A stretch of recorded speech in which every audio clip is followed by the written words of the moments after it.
that you see from, because can you really be an entrepreneur and also have, I mean, most of the kids I'm sure at UCSB come from money and they really don't. UCSB has a very large scholarship. It does it? Yeah, I was just curious if it's different here. So necessity certainly, breeds a lot of things, including entrepreneurship. I think the underlying body chemistry of whether you're an entrepreneur or not is there. I think what you're touching upon is very valid. It has to be coupled with the motivation. So I might have the DNA to be an entrepreneur, but if I'm not really motivated to be one, I'm probably not going to really spend a lot of time working hard. And the motivation doesn't always come from starving. No, it can come from other places. Yeah, it can. We know this. We've seen it in second and third generation successful families where the that DNA continues and the person wants to prove themselves. As far as UCSB is concerned, I think I have students. I have immigrant students, I have first generation students, and I have students that I can tell have obviously come from affluent homes, and I see that entrepreneurial spark in both of them. So I don't know what the percent would be of those populations, but I certainly see it across the board. Thank you so much. I love the focus on the Women's History Month. This has been fun. John Greathouse is with us every week, and you can send in questions easily by going to coworkradio.com. You're listening to KZSB 1290 AM, and we'll see you next week. All right, I'll see you.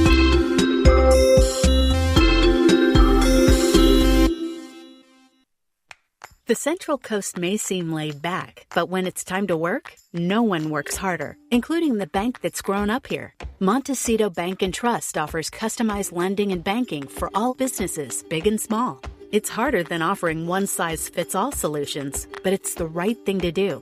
And here, getting things right is a way of life. Montecito Bank and Trust. Behind every great community is a great bank. Montecito.bank. Member FDIC. Hi, I'm Dan Farrick, Managing Director of the Impact Hub Santa Barbara. Come visit us and find out why co-working spaces are booming. Our 2 locations in the Funk Zone and downtown Santa Barbara offer private offices, permanent desks, and a variety of co-working memberships starting as low as $60 a month. Mention Co-work Radio when you book our tour, and we'll give you 10% off your first 6 months of membership. Join a community where you can live and work smart. Go to ImpactHubSB.com or call 284-0078 to find out more. Hi, it's Catherine Raymock. Are you buying or selling a home? See Compass Realtor Terry Ryken. I went to Terry because of his reputation and experience, but was quickly taken by his genuine enthusiasm. It's that combination that truly sets him apart. Terry specializes in properties in Montecito, Hope Ranch, Santa Barbara, and Santa Ynez Valley, and has 39 years of experience as an agent and broker. There are so many realtors to choose from, but only one Terry Ryken. Find out for yourself. Google search Terry Ryken. The signature of the incredible jewelry selection at Bryant & Sons is a blend of ideal materials, conceived to the perfect shape, and then precisely finished.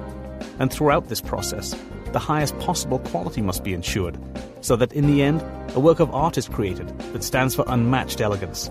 At Bryant & Sons, all our jewelry must meet these standards.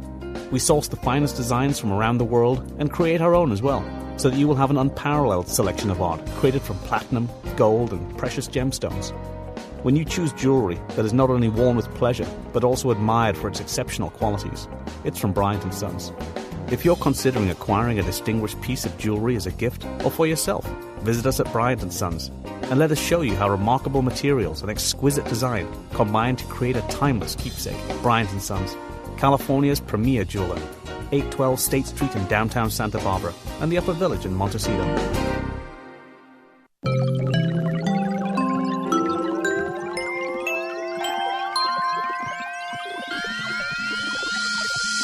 Welcome to Go Work Radio. I'm Jane Walker-Wood. And I'm Catherine Raymock. We are here with Bob Vitamente. Bob is a local business consultant and also a volunteer mentor with SCORE.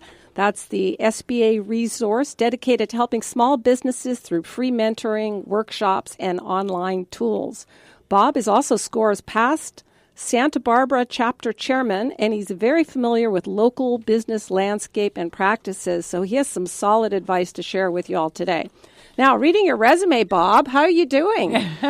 Very extensive. Very extensive. From entrepreneur, CEO, CPA. Could you tell us a bit about your incredible career, really. Well, I've actually had several careers. I started as a CPA, had great experiences in that. I'm New York born, and that's where I worked. But then I moved into the world of business because I really wanted to run things, and I ended up working with companies that we grew. As the CFO, we grew from about 100 million to $1 billion. In years that $1 billion really meant. Were you with Columbia Pictures for a while? I was with Columbia Pictures. My specialty in the entertainment world was in the entertainment world when I was a CPA. And so I had clients like United Artists, 20th Century Fox. And so when I decided to leave that profession, Columbia scoffed me up right away. You figured if you can deal with crazy artists, you can deal with just about anybody, right? Is that right? It's a crazy world, for sure. So SCORE used to be an acronym for something, but is no longer. What's the history of that? Well, it was founded in 1964, and it meant Service Corps of Retired Executives. And now it's evolved. It's really, most of our people are either semi-retired or still employed. So it's a business mentoring program, essentially, right? That's correct. Okay. Totally. And tell me, so you're only about 50% of your group is retired, but others are still working in the business industry? Yes, that's correct. And they typically, we have people who are experts in social media marketing, for example. We have people who are event planners, people who are running CPA firms. So we have people who are really still in the community and still very much active. I, for myself, I still do consulting when I do in-depth work, if you will. Is there an actual address location where people can come and meet with you? Well, actually, we meet all over town. We often use the Chamber of Commerce facilities. They've been kind enough to let us use theirs. And we also work with other Chamber of Commerces, for example, in Carpinteria, in Goleta, in San Ynez, et cetera. So I can go online and sign up and explain what my needs are and where my business is falling apart? Well, yeah, that's yeah. And even if you're not falling apart, even if you're just entering the idea of a business, and that's where SCORE really helps people, define for themselves what it is that they're doing and creating a sequence. I find it fascinating, and I'm aware why somebody would be drawn to have a mentor. But the question on the other side is, how do you have so many people that want to mentor and essentially work for free? They must have sort of souls, I guess I would say. Yeah. Well, let me say it this way. Right now, there's about 10,000 of us around the country operating through 300 chapters. So there's a lot of us. And it really comes down to, I think for every person, you probably have three reasons. I can speak for myself and those that I know in my chapter. I love the adventure of business. I love the connection, the community. And it's a place where, you're making a difference. And when you see somebody, really succeed and get it, it's an exciting experience. And I'm ever curious and I want to grow in. So being involved, you end up keeping your skills, very strong. I think it keeps you young, too, yeah, to totally. work with young people with new, exciting ideas. Now, do you ever get involved in any of the businesses in a financial way as a venture capitalist? No, as a matter of fact, that's one of our prohibitions, and it's also one of our strengths. We actually sign an ethics statement that prohibits any sort of financial interest. So what you're getting is very objective, seasoned advice. And therein lies we're never selling you a product. And each person, each mentor brings his own special skill sets and insights. So what's the demographic of the people coming to you? Let's start with age. And are they mostly wanting to start businesses, or where are they?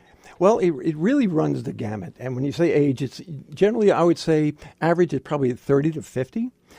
In Santa Barbara here, the largest number of clients are also in business, so they tend to be on the older side of things. And interestingly, most of them are women. So we have a large number of women. For our particular chapter, we're at almost 60% of people that we're serving. Now, why do you think that is? Are they at an age where their kids are out of the house and now think of starting a business? Or? Well, I could say they're smarter because they Don't realize You there's can say that. Go ahead. But SCORE is an incredibly robust service and it offers it free and confidentially. And so women, they say, I need some help, I need some advice, I need some guidance. Are women maybe more likely to seek advice and help than men? You know what? That's almost true. I could almost draw that conclusion. Ego is a big thing when you're starting a business. And one of the things as a guy, and I'm obviously an older guy, is that we believe we have the answers. So we tend to try to go it alone. And we try to use Google. And one of the problems with Google and things of that sort is there's no wisdom in it. There's data, There's raw information, but there's no interpretation about, okay, and what not to do always now. the correct data. You were listening to John Greathouse a little bit earlier, and we once asked them that question about, is there really an entrepreneur that ever had an idea just by him, herself, and developed it that way? And he said probably not. You could count them on one hand, but you really do need input. So I'm curious about, so your typical, if there is such a thing, client would come to you and say, I have a restaurant and I had a tough time. I'm thinking maybe even during the Thomas fire, losing a lot of revenue.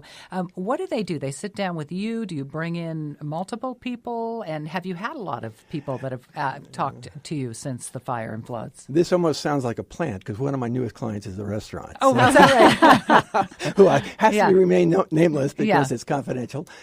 But essentially, somebody goes to the site and there's a button there, seeking counseling, and they answer a couple of questions. And one of our counselors then calls them and says, what is your problem? And they discuss it a bit. And then our counselor, or what we call an intake counselor, matches the advisors that we have available, the counselors that we have available, to the client. So if somebody has a marketing issue or a strategy issue or a business formation issue, we match that person. And what's wonderful about the system is that we'll sometimes bring in, so once somebody picks up a client, you might bring in other counselors as their needs evolve.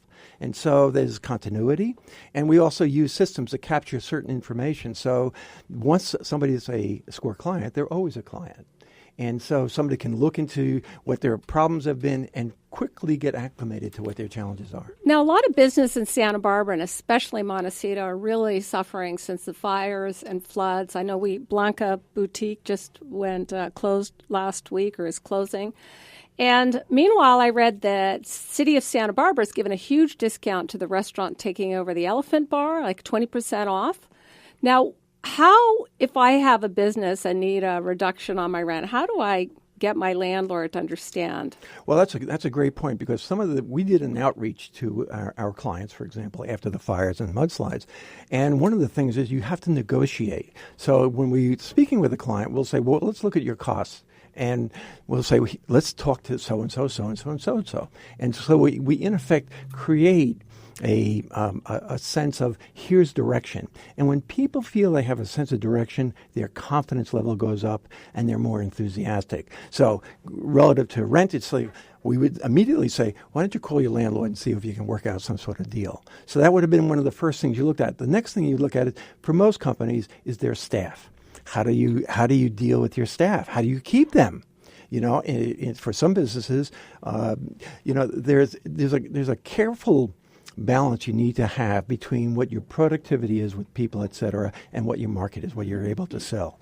And that's ever going on. And with the fires and floods, you had an incredible imbalance because you had no business and you had ongoing costs. Is there any law that protects these businesses because circumstances have changed from when they signed the lease, or is completely the argument that either you give me a discount or I'm going out of business, and then you got an empty shop? First off, the answer is there's no law, but any prudent person on the other side of that, any landlord, if you're faced with somebody who can't pay the rent, where do you think you're going to get somebody to come in? Maybe we need to get them to go and talk to SCORE. Get the landlords. Well, do you ever have a situation where someone brings you their issues around their business and you really see, you know what, this isn't a viable business? Do you ever have to tell people that? Well, we actually have people. We actually use a specific system. We really stop and listen to what it's about, and then we try to help them analyze it. We use some tools and techniques to have them see. It's really great because our role is to lead the inquiry. And so things become self-evident. And we'll say, well, let's look at what the results are now. And look, what is your business idea? Who wants it? One of the biggest challenges for Santa Barbara right now certainly is the fires and floods, but it's the internet, which has such a profound effect on retail. And that's like, okay, what do we do with that? So it's interesting to see different businesses opening, like chocolate shops and things like that. They're now saying, well, let's be it more with service. community. Right, and some are trying this. I think it was Nordstrom. We read about some other the retailers that are actually opening up in small spaces, and then you'd go in and there would actually be a computer and somebody that would help you and figure out what it is that you wanted to order. So it'll be interesting to see how that changes. This is so fascinating. I'd love to have you on again. And Robert Vitamente, he is a local business consultant who is a volunteer mentor with SCORE. And I love this. If you're interested in being a volunteer or you're listening and you have something that you want somebody with good ears and a good mind to help you out with, you can go to SCORE.